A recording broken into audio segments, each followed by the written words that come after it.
दोस्तों अभी रिसेंटली अंतरिक्ष टीवी पर मैंने एक वीडियो डाला था जिसमें हमने डबल स्लिट एक्सपेरिमेंट किया था। अब देखो, जब लाइट दो डिफरेंट स्लिट से पास होती है ना, तो ये एक यूनिक इंटरफियरेंस पैटर्न बनाती है जो लाइट के डुअल नेचर यानी कि वेव और पार्टिकल्स दोनों फॉर्म में एग्जिस्ट करने को डेमोन्स्ट्रेट करता है। अब दोस्तों ये सब तो मैं आपको अपने पिछले वीडियो में एक्सपेरिमेंट करके दिखा ही चुका हूँ, but point to be noted here कि हमने ये इंटरफियरेंस पैटर्न दीवार पर क्रिएट किया था, यानी कि स्पेस में क्रिएट किया था। लेकिन द कन्वर्सेशन में पब्लिश्ड इस आर्टिकल के अनुसार फिजिसिस्ट ने इस फेमस एक्सपेरिमेंट को फोर्थ डायमेंशन में रिक्रिएट कर दिया है। अब यहाँ फोर्थ डायमेंशन यानी कि स्पेस नहीं है बल्कि टाइम है। Now that's mind blowing. लेकिन उन्होंने ऐसा किया कैसे? इस पर चर्चा करने से पहले चलिए थोड़ा डबल स्लिट एक्सपेरिमेंट के बारे में जान लेते हैं। अब दोस्तों आज से करीब 200 साल पहले दुनिया भर के वैज्ञानिकों के बीच डिबेट छिड़ी हुई थी कि लाइट एक पार्टिकल होता है या फिर लाइट एक वेव है। अब ऐसे में थॉमस यंग नाम के एक ब्रिटिश फिजिसिस्ट ने विजिबल लाइट की मदद से एक एक्सपेरिमेंट को परफॉर्म किया और उन्हें वहां पर कुछ इंटरफियरेंस पैटर्न्स देखने को मिले। अब उन्हें जो इंटरफियरेंस पैटर्न्स मिले थे वो एक ही तरफ इशारा कर रहे थे कि लाइट का नेचर वेव लाइक होता है। अब दोस्तों थॉमस यंग के एक्सपेरिमेंट के बाद उस समय के वैज्ञानिक ये मानने लगे कि लाइट असल में वेव ही होती है। लेकिन आने वाले सालों में डिफरेंट एक्सपेरिमेंट से हमें ये भी पता चलता है कि पार्टिकल्स भी ऐसे इंटरफियरेंस पैटर्न्स क्रिएट कर सकते हैं।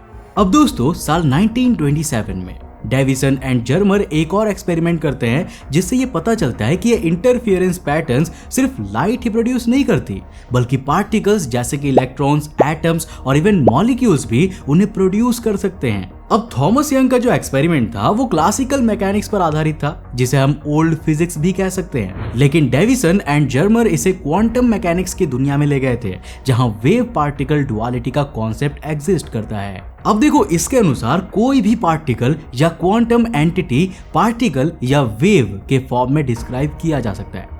यहाँ से हमें ये पता चलता है कि लाइट भी डुअल नेचर को डेमोन्स्ट्रेट करती है।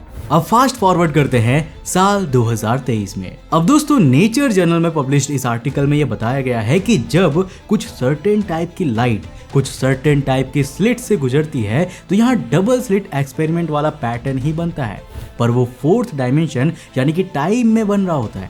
अब उनके इंटरफियरेंस पैटर्न में वेवलेंथ या फिर पैटर्न के शेप और साइज का चेंज नहीं आ रहा था बल्कि चेंज उसकी फ्रीक्वेंसी और कलर में आ रहा था, और वो भी टाइम में। अब इस एक्सपेरिमेंट को करने के लिए उन्होंने किसी नॉर्मल स्लिट का इस्तेमाल नहीं किया था क्योंकि नॉर्मल स्लिट तो स्पेस में ही इंटरफियरेंस पैटर्न्स क्रिएट कर सकती है। अब इसके लिए उन्होंने टाइम स्लिट्स का यूज किया था। अब ये ऐसी स्लिट्स होती है जो टाइम में एडजस्ट होती है और मटेरियल की रिफ्लेक्टिविटी को चेंज कर देती है। और दोस्तों ये मटेरियल है ITO यानी कि इंडियम टिन ऑक्साइड।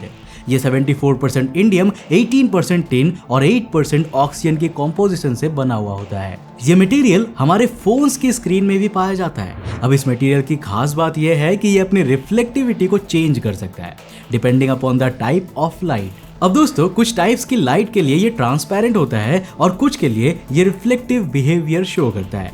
मतलब इसकी मदद से कुछ कंडीशंस में लाइट के रास्ते को ट्रांसपेरेंट बनाया जा सकता है और कुछ कंडीशंस में लाइट को रिफ्लेक्ट कराया जा सकता है। एंड ऑब्वियसली ऐसा किसी रिफ्लेक्टिविटी के चेंज होने से ही हो रहा होता है। लेकिन रिफ्लेक्टिविटी का ये चेंज इंस्टेंट नहीं होता, इसमें 10 फेम्टोसेकंड्स का डिले आता है। नाउ 1 फेम्टोसेकंड का मतलब होता है 10⁻⁻15 सेकेंड्स, यानी कि जब 1 सेकंड के 1 क्वाड्रिलियन टुकड़े किए जाते हैं ना तो वो टुकड़ा 1 फेम्टोसेकंड्स होता है और इस चेंज में टोटल 10 फेम्टोसेकंड्स लग रहे हैं। अब देखो इस एक्सपेरिमेंट के लिए 40 nanometers thick indium tin oxide की लेयर ली गई थी जिस पर ग्लास और गोल्ड की कोटिंग की गई थी। ये एक्सपेरिमेंट किस तरह से किया जाता है इसे जरा ध्यान से समझिए। सबसे पहले तो एक इंफ्रारेड लेजर को हमारे मटेरियल की सरफेस की ओर पॉइंट किया जाता है, पर इस समय मटेरियल की सरफेस ट्रांसपेरेंट थी। 10 फेम्टोसेकंड्स के इंटरवल के बाद जब दूसरी लेजर को मटेरियल की सरफेस की ओर पॉइंट किया जाता है तब तक मटेरियल की रिफ्लेक्टिविटी चेंज हो चुकी थी और ऐसे में फर्स्ट लेजर और सेकंड लेजर दोनों ही रिफ्लेक्ट होने लगते हैं और रिफ्लेक्टेड लेजर मोनोक्रोमैटिक होती है। पर जैसे ही सेकंड लेजर को एक बार फिर से मटेरियल की सरफेस पर पॉइंट कराया जाता है तो ये कुछ वैसा ही इंटरफेरेंस पैटर्न क्रिएट करते हैं जैसे ओरिजिनल डबल स्लिट एक्सपेरिमेंट में हो रहा था। अब फर्क बस इतना था कि उस एक्सपेरिमेंट में वेवलेंथ चेंज हो रही थी और इस एक्सपेरिमेंट में फ्रीक्वेंसी और कलर चेंज हो रही है। अब दोस्तों ओरिजिनल डबल स्लिट एक्सपेरिमेंट में लाइट के स्लिट से निकलने का एंगल बदल दिया जाता था जिससे वेव्स एक दूसरे से इंटरफियर करके कुछ जगहों पर ब्राइट तो कुछ जगहों पर लेजर ब्राइट स्पॉट्स बनाते थे और इससे वो यूनिक इंटरफियरेंस पैटर्न्स क्रिएट होते थे। लेकिन इस नए एक्सपेरिमेंट में लाइट ने एंगल नहीं बदला बल्कि बदली तो अपनी फ्रीक्वेंसी, जिसके कारण एक ही लाइट बीम में कई कलर्स की लाइट रेज शामिल हो गई और इस तरह हमने हिस्ट्री में पहली बार टाइम में डबल स्लिट एक्सपेरिमेंट को परफॉर्म किया। अब दोस्तों ये एक्सपेरिमेंट इसीलिए सक्सेसफुल हो पाया क्योंकि हमारे पास इंडियम टिन ऑक्साइड जैसे मटेरियल था जो इनक्रेडिबल स्पीड से अपनी रिफ्लेक्टिविटी को चेंज कर सकता है। अब रिफ्लेक्टिविटी के चेंज में लगने वाले 10 फेम्टोसेकंड के समय के कारण हम टाइम स्लिट्स को क्रिएट कर सकते हैं जिन्होंने हमें अल्टीमेटली ये इंटरफियरेंस पैटर्न्स फॉर्म करने में हेल्प की। अब दोस्तों वैज्ञानिक इस बात से भी काफी सरप्राइज्ड है कि आखिर ये मटेरियल अपनी रिफ्लेक्टिविटी इतनी तेजी से चेंज कैसे कर पाता है, क्योंकि देखो हमारे पास ऐसा और कोई भी नोन मटेरियल है ही नहीं जो इस तेजी से ऐसा कर पाए।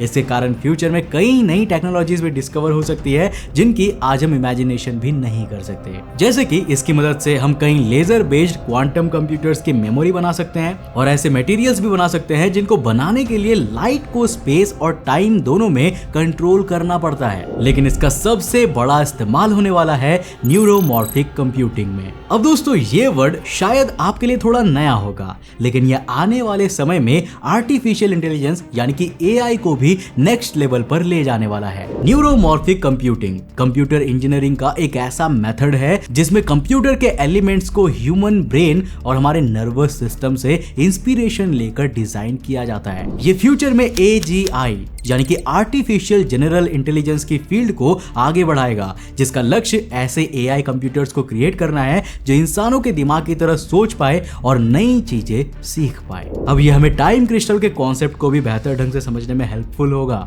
अब दोस्तों जहां एक नॉर्मल क्रिस्टल में एटम्स स्पेस में पीरियोडिकली अरेंज्ड होते हैं, वहीं टाइम क्रिस्टल में ये एटम्स स्पेस और टाइम दोनों में पीरियोडिकली अरेंज्ड होते हैं। टाइम क्रिस्टल पार्टिकल्स का एक ऐसा क्वांटम सिस्टम होता है जिसकी लोएस्ट एनर्जी स्टेट कुछ इस तरह की होती है कि इसमें रिपीटेटिव मोशन होता है। अब देखो इस कॉन्सेप्ट को सबसे पहले साल 2012 में फ्रैंक विल्कजेक ने थियोरेटिकली एक्सप्लेन किया था और अभी तक ये सिर्फ थियोरेटिकली ही एग्जिस्ट करता है। अब नॉर्मली जब पार्टिकल्स का मोशन होता है तो ये काइनेटिक एनर्जी को रिप्रेजेंट करते हैं, लेकिन टाइम क्रिस्टल में ये मोशन बिना किसी एनर्जी के होता है। टाइम क्रिस्टल्स का कॉन्सेप्ट काफी ब्रॉड है और इसे शॉर्ट में समझाना मेरे लिए पॉसिबल नहीं होगा। तो अगर आप टाइम क्रिस्टल्स पर एक सेपरेट वीडियो देखना चाहते हो ना, तो नीचे कमेंट सेक्शन खुला हुआ है, वहां पर जाके कमेंट कर दो, टाइम नहीं लगता। और अगर आपके कमेंट्स ज्यादा हुए तो मैं जल्द ही इस पर एक डिटेल्ड वीडियो लेकर आऊंगा। अब दोस्तों न्यूरोमॉर्फिक कंप्यूटिंग और टाइम क्रिस्टल्स के कॉन्सेप्ट के साथ ही ऐसे कई और भी फिनोमेनन होंगे जो इस नई डिस्कवरी से जन्म लेने वाले हैं। अभी 3 अप्रैल 2023 को ही इस कॉन्सेप्ट को दुनिया के सामने रखा गया है। आने वाले दिनों में वैज्ञानिक इसको और बेहतर ढंग से एनालाइज करेंगे। ये एक्सपेरिमेंट वेव फिजिक्स का एक बेहतरीन डेमोन्स्ट्रेशन बनकर उभरा है जो हमें स्पेस के डोमेन से टाइम के डोमेन में इंटरफियरेंस के ट्रांसफर का कॉन्सेप्ट भी देता है। वैसे दोस्तों आप इसके बारे में क्या सोचते हैं मुझे नीचे कमेंट करके जरूर बताइएगा। अब अगर आपको वीडियो पसंद आया तो डेफिनेटली लाइक कर देना और हाँ, चैनल को सब्सक्राइब करके जाना। मैं मिलता हूँ आपको नेक्स्ट एपिसोड के साथ, तब तक के लिए बाय, जय हिंद।